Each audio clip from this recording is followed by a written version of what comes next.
everyone, it's Rider here and welcome to another video, and we're going to do a review today. We're going to have a look at Kingdom Rodimus Prime, Commander class Rodimus Prime. But before we get into him, let's just have a quick look at the packaging before I put it in the bloody bin. So, lovely artwork of Rodimus there in both modes. The Winnebago stretches around the side. Images on the back of everything you get in the box. Note the colour of these things for a moment. We'll get into that in a bit. Some nice images of him in various different modes with various different accessories. Kingdom artwork on the side, Wolf Cybertron at the top, a lot at the bottom, and that's it really for the packaging. Here is Rodimus in his space Winnebago mode. And you know what, in hand this thing is pretty stunning. It's got its flaws. It absolutely has its flaws. And I think the biggest flaw, to be honest, is the price point. This is a wonderful, wonderful figure, but it begrudges me to pay the 70, 80, 90 pound mark, depending on where you got it from. I think it was about 77 from Comics and Cocktails, but this guy is $92.99 on the Smith's website. So he is an expensive bot. And what I will say is that it doesn't feel as grand as Skylinks or Jetfire in the stature of the figure. It is a big old boy. It is a big alt mode for Rodimus. He does come with a lot of stuff, loads of accessories, but essentially he's a Voyager figure with a trailer and a load of accessories, and that's it. It's not like Skylinks, who's two giant animals that merge to one. It's not like Jetfire, who's this grand jet. This is essentially all that you get. Now, there are some cool touches here, like the paintwork, and the paint on this is beautiful, but it's flawed. Now, I've seen a lot of people with loads of paint chipping on the bonnet. I'm one of those people. I did contact Comics and Cocktails, where I bought this one from, due to the chipping on the front, and I spoke to Natalie there, who is great, got back to me virtually straight away.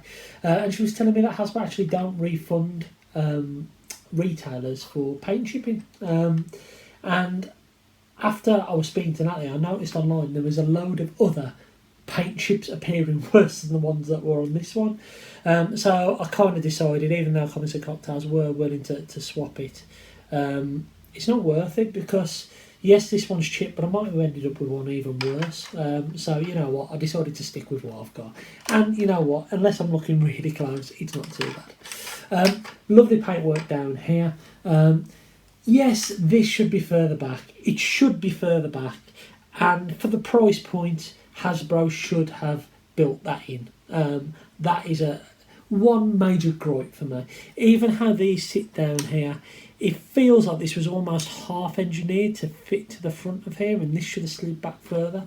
And what I honestly thought would have happened is this fin would have spun round and then clipped in that way, and that would allow the car to go back further, but it's not designed that way.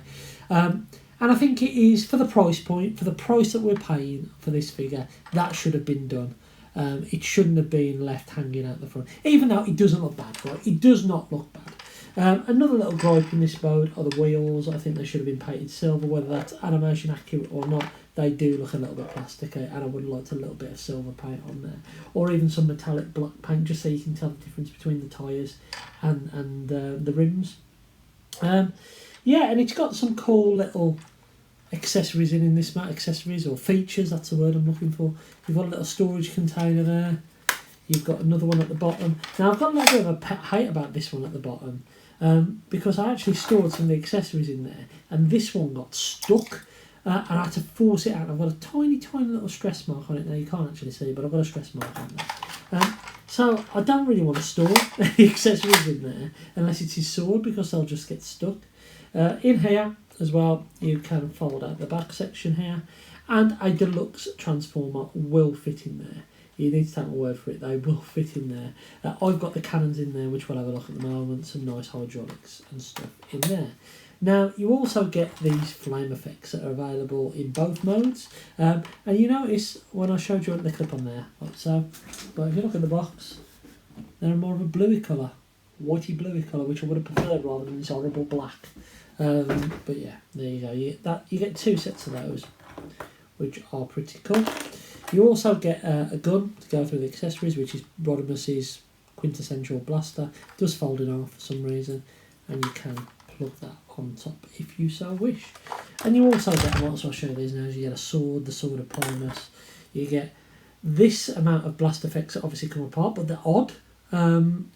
I thought that I was maybe missing one or something, but no, these are the actual ones you get. They're just odd blast effects that don't match. And you also get the Matrix, which I'll show you a little bit later. Now, you can pull out Rodimus here, and you can have him in his hot rod mode. And this is essentially where a lot of your money's gone, the engineering in this thing. Even though the first time I transformed it, I didn't like it. I preferred the Studio Series hot rod. However, with that said, after transforming it a few times, I do enjoy this, and this is a really, really good toy. This trailer mode, it can split in half, and I've actually got another blast effect in there. So yeah, see what I mean about the odd pieces that you get. And then you can also remove this part and make a turret if you want to do that. If you close back up the trailer without the turret in, you can. And then you can have that like sitting on top as like a gun turret thing in alt mode if you want to do that. If you want to do that. I know a lot of people do have problems tabbing this together. Mine's okay, but it does take a couple of attempts sometimes. And this gun turret, yeah, it can do whatever you want it to do really. It can clip onto Rodimus's back if you want to have that. You can make it into a separate gun turret thing. Rodimus, it can hold onto those. So that's another accessory that you've got there. And if you do remove that gun turret, you can fit in a deluxe figure. Now I've just got Generations crosscut here because I was going to sell it, but now I'm not. And as you can see, it fits in right there. So that's pretty cool. And next to another Generations size figure, you can see that this is definitely a Voyager compared to a deluxe. I know this is an older deluxe, but yeah, you get the idea. You get the idea. So this Rodimus, it has got some translucent plastic. This is painted translucent plastic, which I absolutely hate that they made that choice. Why didn't they just cast this in yellow plastic? I will never know. But I have got a few paint chips on there. I don't know if you can see my paint chip there. Just about. And I've got some tiny scratches here as well. The hot rod mode can also have on these flame effects. If I can find a way to pick them on. Like so. And you've also got a turret thing at the top. Well, port at the top, so you can put his gun on there if you want to have that look going on. I'm guessing you could, if you really, really wanted to, attach the turret onto here. If you wanted to have that look going on, if you really wanted to do that. Yeah, you've got options. But yeah, it's a cool little Rodimus figure. It is bigger than the Studio Series figure. I'm not going to get him out because he's on display at the moment. I'm sure someone else will show you some size comparisons of him. But yeah, he's a cool figure. And yeah, you do get a lot of stuff, in fairness. And here is Rodimus all transformed up in his glorious robot mode. And this figure is great. And my biggest problem with it is the price. It doesn't feel like an £80 figure. It hasn't got a finish of a third-party figure. Like, for example, I paid about the £80 mark for Mastermind Creations Tarn, and that has a quality feel about it. This has a good feel about it, but it's not an £80 feel, even though it comes with a load of accessories. But it is a Voyager size figure, as you can see, but it has got a lot of articulation and a lot of nice engineering to get this into this mode. Articulation wise, head can go left and right. It can't do a full 360. Arms could do a full 360 if it wasn't for the tail fin at the back. You do get a bend at the elbow, or double bend at the elbow. You get a rotation at the wrist, and you also get a number of joints on the fingers. The thumb is not articulated, but this finger is, so you can do his iconic point. This is the end of the road Galvatron kind of point. But you also get some pins for the bottom three fingers as well. You get some flaps on the side, so his legs can go out that far, and forward and back about that far. You get a double bend at the knee that far, and you get rockers at the ankle. So you've got all of the articulation that you would need to pull off a pretty decent pose, which is good. He's got his arm blasters, which are pretty iconic for more Hot Rod than Rodimus, but these flame effects, which are just in black for some bizarre reason, can fit in there. But to be honest, what I'll be using is he's a blaster. He's a pretty cool blaster, which is nice. And you can use any of the blast effects on there if you so wish, but that makes it a little bit heavy. But you can use the blast effects on it if you want to. He also comes with this sword, which you need to fit in his hand like so, which is not G1 accurate, so it will be staying in the storage container. But nevertheless, it's good to have. But saying that, this won't be compatible with many other figures because you need an opening hand in order to fit it in. You're not going to fit that in a standard 5mm port. But it's cool nevertheless to have that accessory. Did we need it? Probably not. His chest does open up to reveal a matrix, and this blast effect can fit on that matrix if you decide to take it out. So this is what this blast effect's for. Like so. So you can get that look on the go. And you can have Rodimus Prime having the matrix of leadership in his chest, which is quite cool. And that's it for articulation and other accessories, except for the trailer. So we can have a look at the trailer now. I've got it transformed up into its battle station mode. It's got a load of ports in here for you to port on whatever you want, really, blast effects or whatever. You can plug them all in there. Rodimus can stand behind, and because he has open fingers, he can hold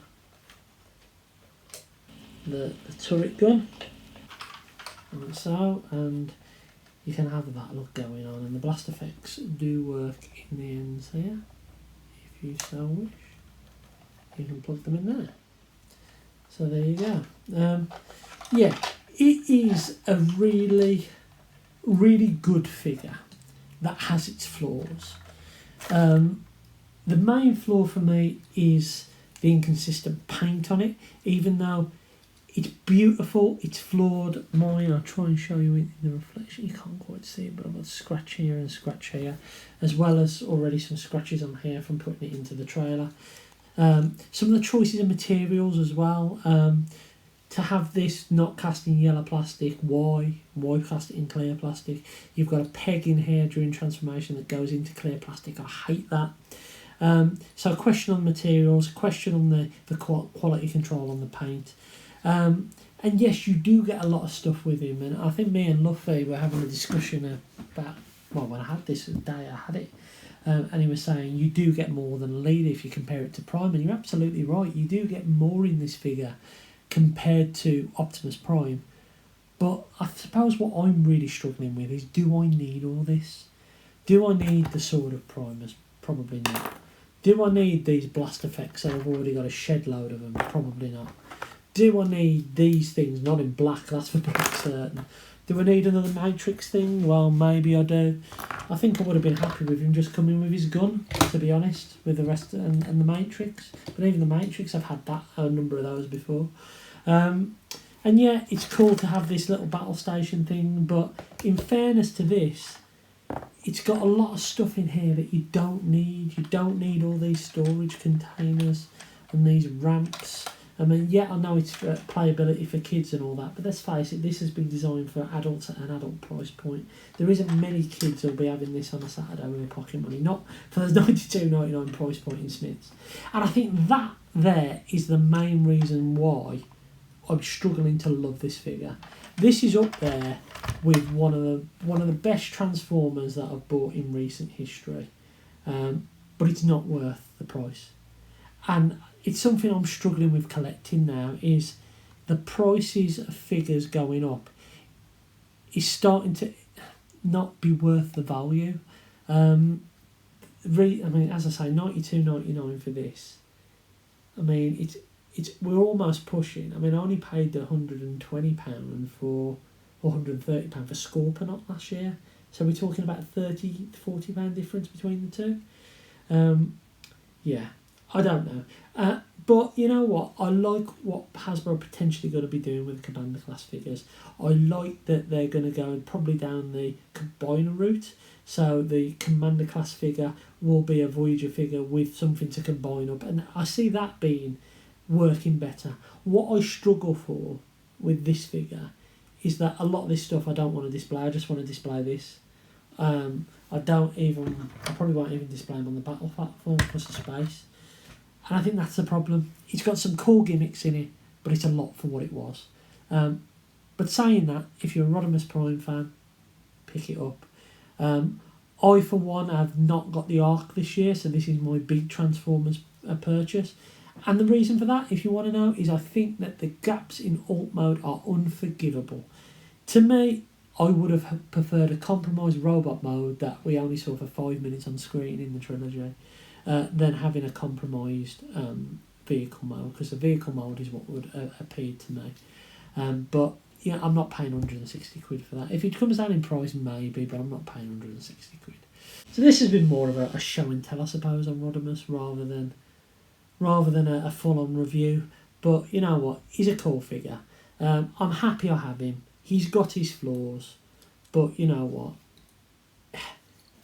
He's probably the best version of Rodimus Prime we'll ever get.